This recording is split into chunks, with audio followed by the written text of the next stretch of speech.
May 2020, Bamenda Cameroon. The coronavirus pandemic hits the city in the heart of a 3-year-old armed conflict. Face masks and hand wash stations are visible on the streets of Bamenda as a result of preventive measures rolled out by government. They have been donated or purchased by individuals for public or private use.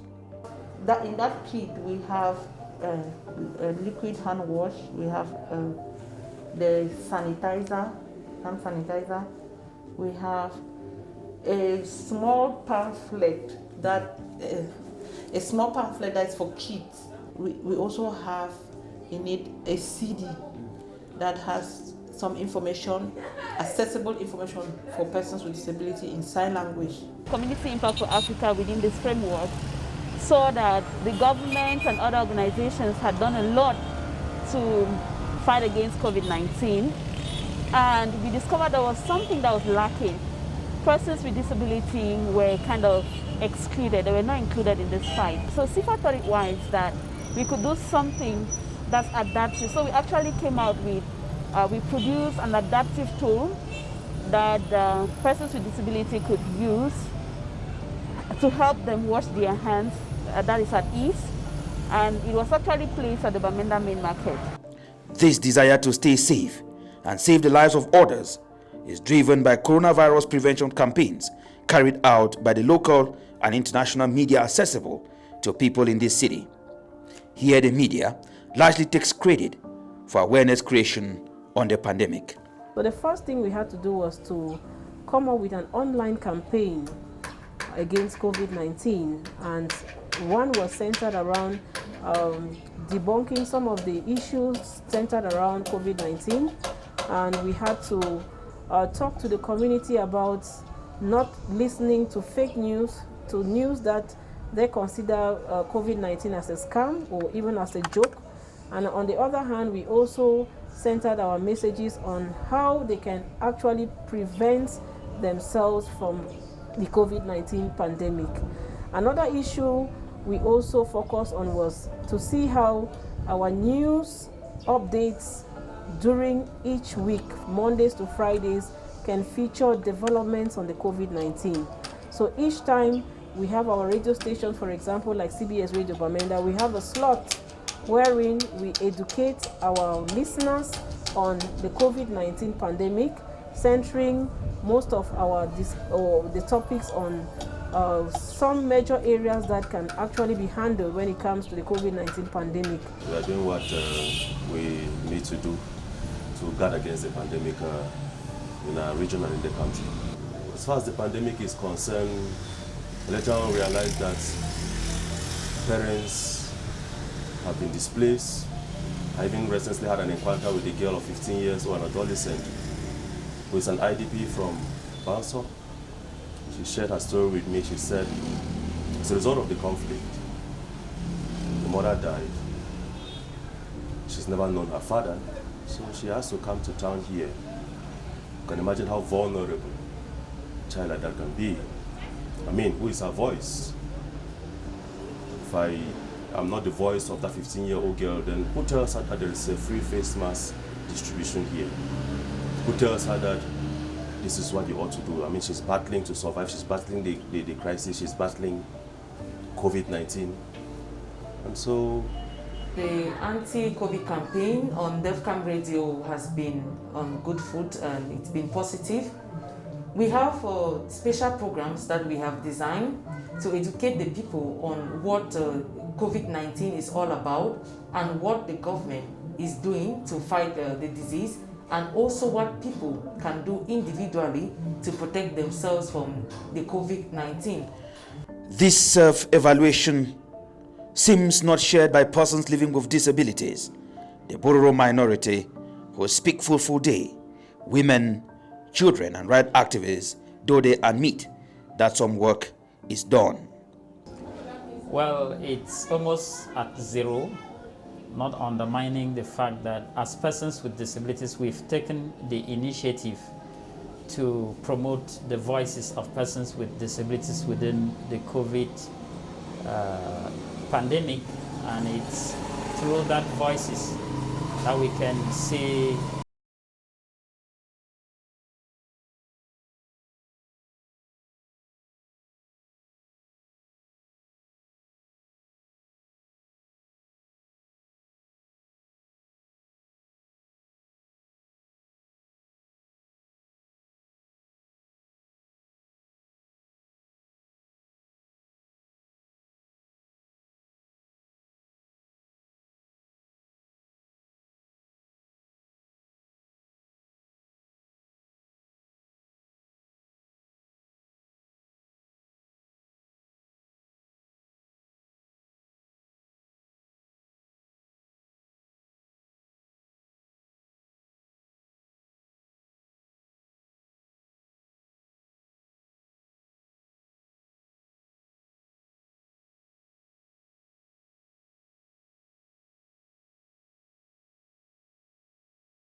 and transmit it to adults who will suffer and die, yet the children might be asymptomatic. And the fact that the media campaigns really do not engage children adequately, it's a call for concern. Visual impairment or disability in particular, these are a category of people who listen to the radio very seriously, and even the television. Yeah, no, I don't see, but I listen to television channels very well. So I find them at home to listen to the radio, to listen to TV channels, and even to follow social media as well. When I listen to the media will tell me, the media has been talking about the strategic places where they have placed sanitary kits for people to be using. Yeah, and when they tell me, I know. So in a nutshell, the media has been very helpful to me because most of the information I've been getting is through the media. Most of them, no, most of the radios. I will not say all of them. There are some which I very much hold in high esteem. Permit me not call names here so as to make others feel embarrassed. But you, the radio station, you know, you are not accessible to persons with disabilities. You have to work hard. No, most of them are not very accessible because when you go there, you don't find ramps. Most often we see elderly people, and that is why we think that the younger people need to really be involved because they are ignorant and they can easily be carried away by their peer influence. So we need more of the girls, more of the women to be involved in the fight against COVID-19. I also do understand that there are a lot of media outlets that are talking about educating people, creating awareness on this COVID-19 in different dialects, English, Pidgin, and others. But to the best of my knowledge, I'm not sure there is one program in the Mbororo dialect, I call it the full day, that is destined to reach the population of the Mbororo people that is not less than 100,000 people in the Northwest region. So I want to believe that the information about COVID-19, formal information on COVID-19 is not adequately reaching the Mbororo people. When you look at 90% of the media houses who talks about the COVID-19, you will discover that most of them, they don't really take that part of persons with disabilities. You don't mostly get above it. And that's why I say fairly, because if wishes were horses, I would rather love that every day we should talk more in those media houses about persons with disabilities, because those are a group of persons that are highly vulnerable to this pandemic. The media here admits weaknesses in the largely non-inclusive coronavirus pandemic prevention campaigns, but finds it difficult to say why. It's actually challenging, given that we have to work with people who sometimes are not really taken into account whenever certain things are done, especially in the context of the fight against COVID-19. It's been difficult because whenever you meet them, the first thing they make you to understand is that they feel abandoned. They don't feel included in the whole fight, and you need to really make them to understand that maybe it's because those who are actually at the forefront of the fight against COVID-19 don't really understand that they need to also bring them in. So trying to make them understand that way is also a challenge. If you look at the campaign against COVID-19 and other things that are happening in the country, you realize that these set of people, the minority groups, they're not really into the fight. They've not really been brought in. You only see them when kids are taken to them. You only see them when maybe politicians are going to give them anti-COVID-19 kit.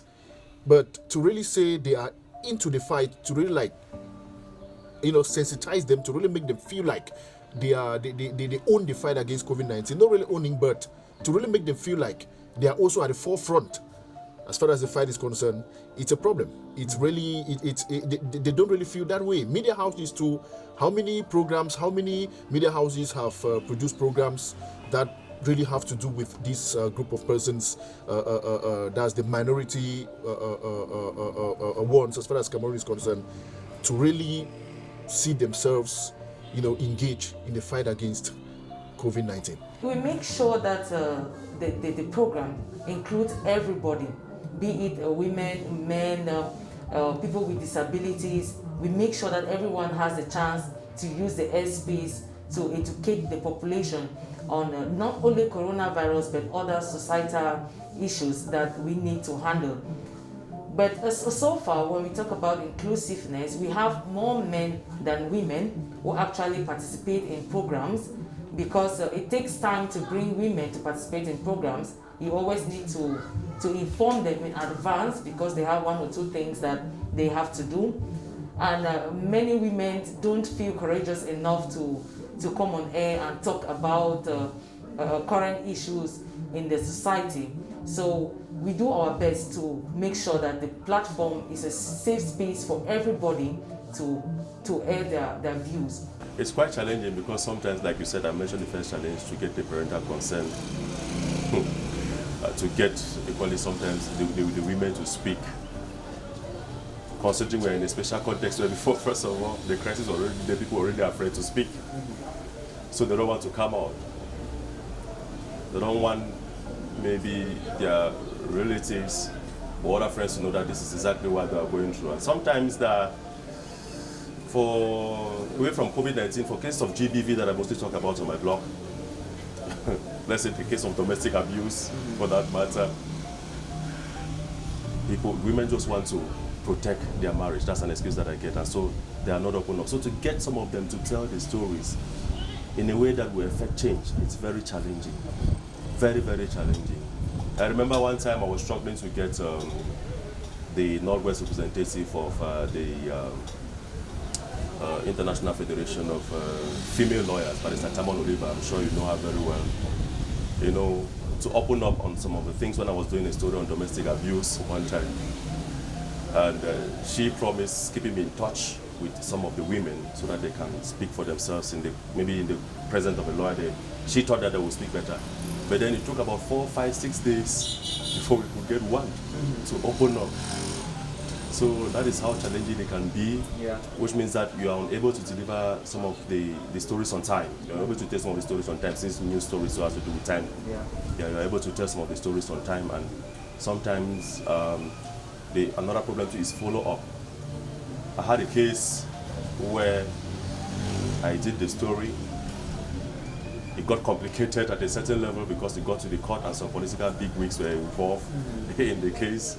And at some point, it was even the survivor that told me to drop it. Okay. And you had no choice. You have no choice. You cannot be the law. We are only journalists who want to be the voice of the voiceless. But at the same time, it's vexing.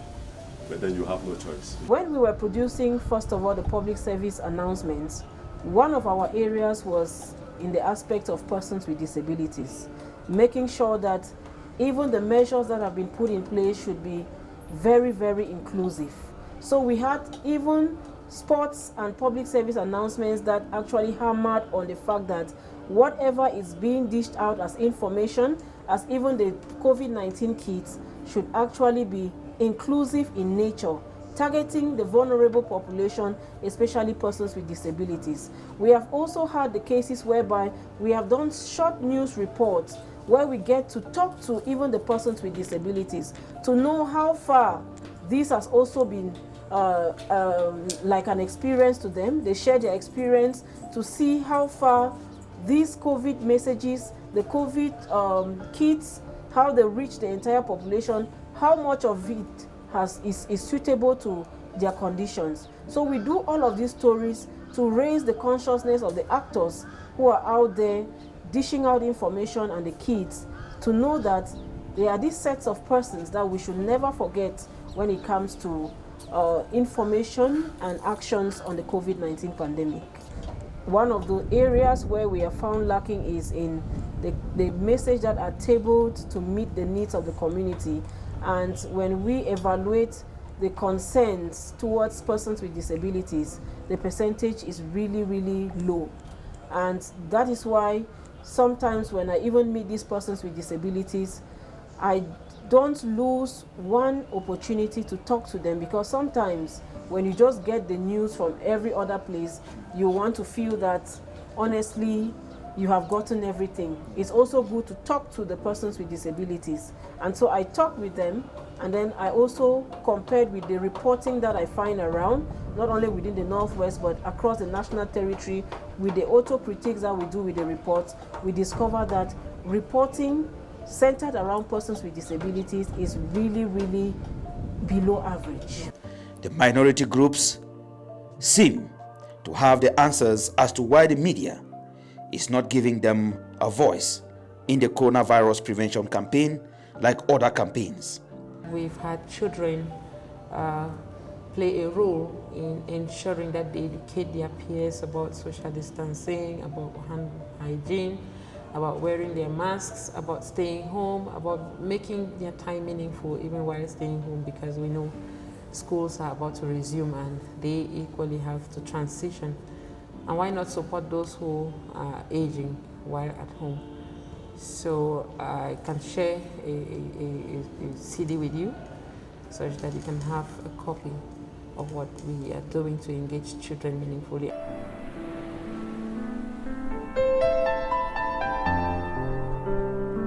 COVID-19 parenting tips. Can't go to work, schools closed, worried about money. It is normal to feel stressed and overwhelmed.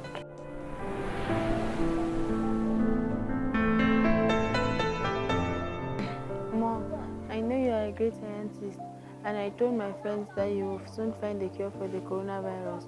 Have you already found it? Not yet, my child.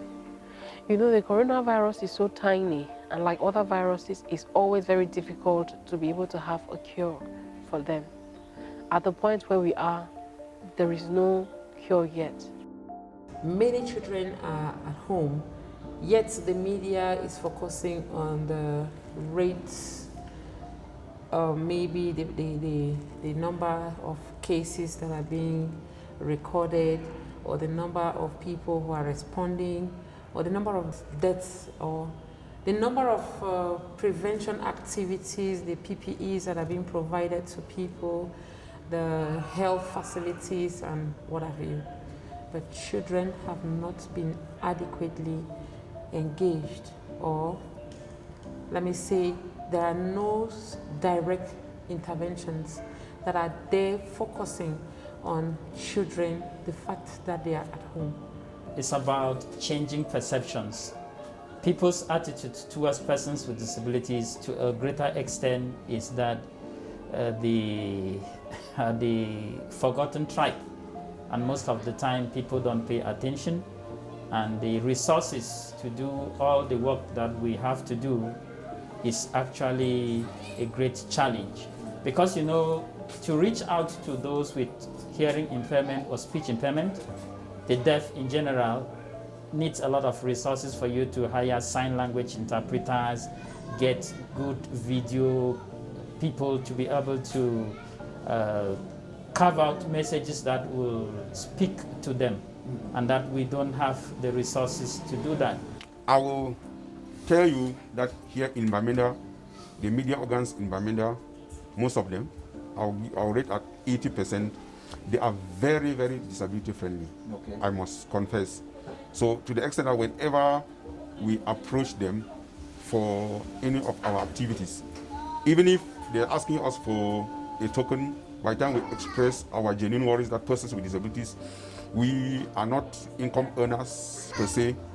They always listen, and at times they will give us some airtime over their radio station. So thumbs up to the media family in Bamenda. They have been doing a marvelous job so far as assisting us in most of our campaigns. Listening to the radio houses, I am privileged to listen to certain dialects within the grasslanders, we call them the Grafi, other dialects, reaching the targeted population. That has not happened with the Moro people, but I cannot really say why is it not happening, but I know that the information is really shallow. They need to come closer to media houses or radio stations to let us know that they need space to air their views or to talk about not only coronavirus, maybe issues too relating to them, their challenges. So the radio welcomes everybody. It's true, Defcam Radio is a commercial radio, but we as well, we do community activities, we do engage the community in such a way that we promote peace and also stability in the Northwest region. Please, if you are a woman, you are a victim of whatever abuse, economically, psychological, physical, or if you feel like we are the media men or the bloggers, the television owner, we are not giving you the space enough, please say something. Say something, because we might be sitting thinking that you people don't want to speak, whereas you want to speak. And maybe you feel like the place is not safe enough. Come to us. I think that we can be able to create maybe a safe space and then respect maybe the confidentiality clause. Well, I think I've attended 1 or 2 programs with persons with disabilities and have even given them my telephone number, asking them to call me at any time that they think they can use the radio to pass out their messages. So it is not left for them to actually use that opportunity. But I must confess that very few have used the opportunity. I'm not going to sit here and lie and say that the media in my country is not money-minded. I'm not going to lie about that. We need the finances to run the radio stations, the television stations, but we cannot be doing that at the detriment of the needs of the vulnerable persons and the minority persons in the minorities in our community. So I think that comes into play, and I'm sure it's a mindset that we want to change, and that is why we're even doing this particular program. It comes into play, and it is my wish and duty that other media houses, other bloggers, will learn to realize that the needs of these people needs to come first before any other thing, even though we need the money to sustain most of the structures that we have. And I've tried to find out from media organs why they do such things, and they made us to understand that. They made me to understand that they also have bills to settle, and that to just give space like that, even though it is some kind of, trying to also give them a voice, but they also need to take care of electricity bills, production fees, and many others. So the little they ask from them, even though it's not really that much, the little some of them say the little they ask from them is just to take care of that, take care of those things, which to them is not really much. It's not really much, but there are moments where, in as much as it's difficult, they just do it the way they can do it. Away from money, there are other intrinsic values that make for good inclusive content in the media and should be used especially by public officials when addressing issues of public interest. I was taken aback some few days ago when the head of state was addressing Cameroonians. I expected to see somebody doing the interpretation, sign language, but I didn't see it. And I was like, is it that the head of state is not aware that we have people who have hearing impairment who also wanted to really follow him talk? And it was not really okay by me. The minority voices are demanding inclusion with proposals, and the media is ready to go along. If you cannot look to the needs, especially those with mental impairment, they will remain a threat to the transmission of this COVID, because we will do all the protection we have, but they are there in the street left on their own. And if, as individuals and the state in general, don't do something to contain these people, we will fight a relentless fight that will not have an end if their priority needs are not taken care of. I've not seen children talking about COVID-19 on radio or on TV. We want to think that children too are part of the vulnerable population, and I want to believe that we need to take the vulnerable population in general in our reporting. We are ready to hold the hands of our partners, be it the borrowers, be it persons with disabilities, whoever is out there who is ready to fight the coronavirus or any other societal issues. We are ready to work with them.